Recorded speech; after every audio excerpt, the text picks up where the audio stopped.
Imagine this. You worked hard. Your income finally went up. And after a few months, you feel almost the same. Maybe even more stressed. Sound familiar? This is part 3 of my Money and Happiness series.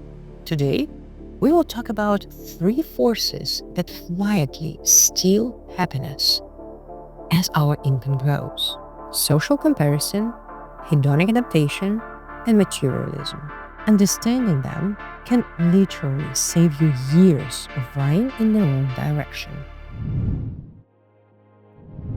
Hi, I'm Oksana, and I'm a member of the Expert Council on Financial Markets, the lead investor of a famous startup accelerator, and authors of 5 universities around the world regularly cite my groundbreaking research on markets.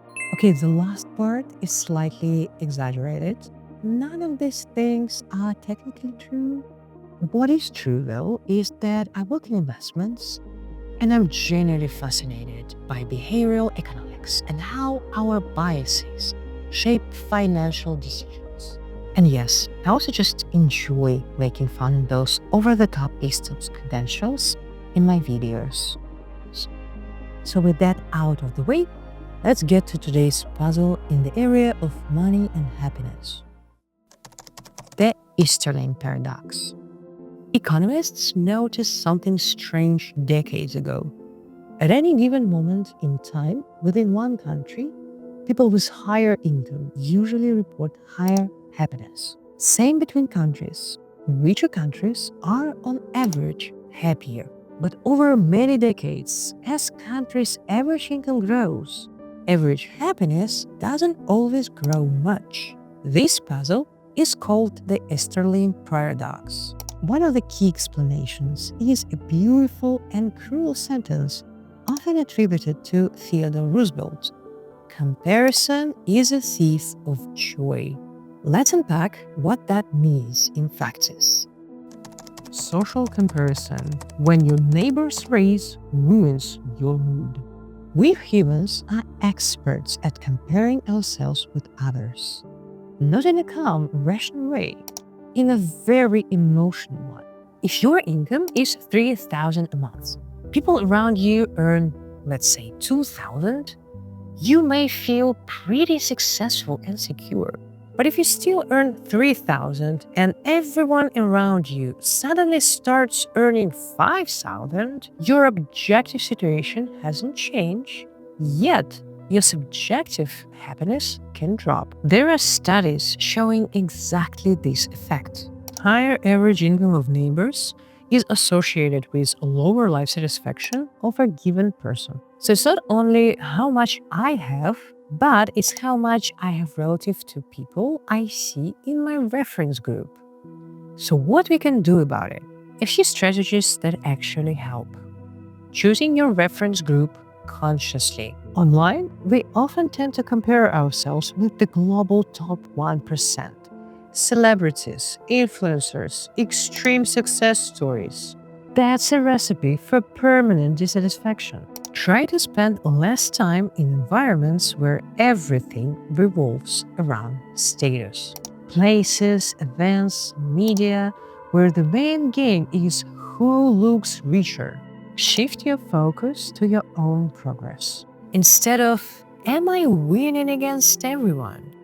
It can be more helpful to ask, am I doing better than my past self? We cannot fully turn off social comparison. It's human. But we can at least decide which comparison we feed.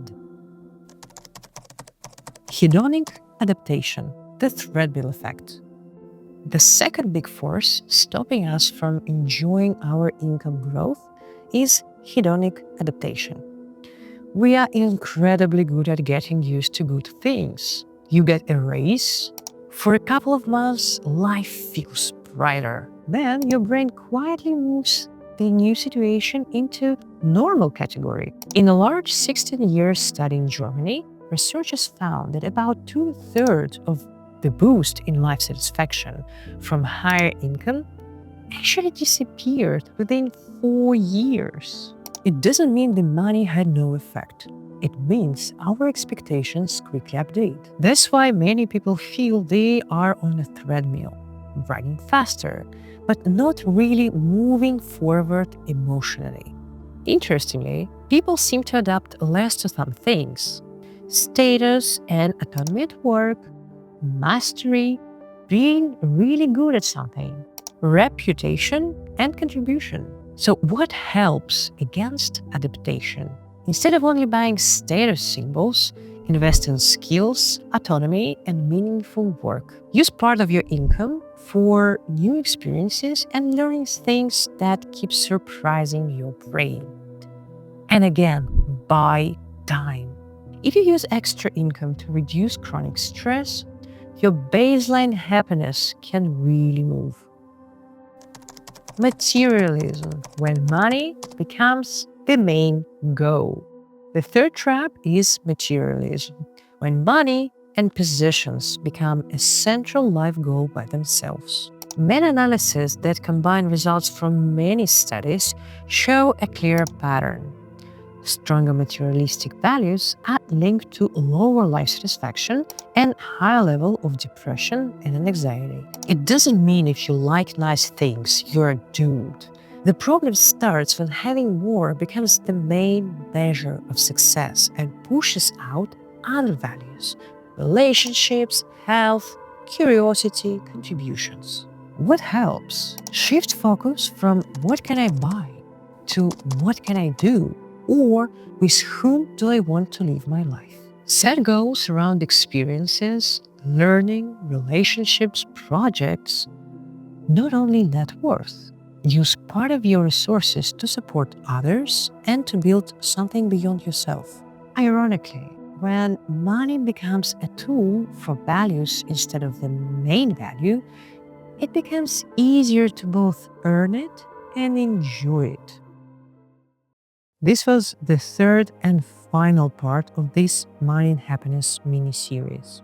If you watched any of these episodes, I hope they helped you get a bit clearer on what you actually want money to do for your life. On this channel, we'll keep coming back to the intersection of money, decisions, and real life.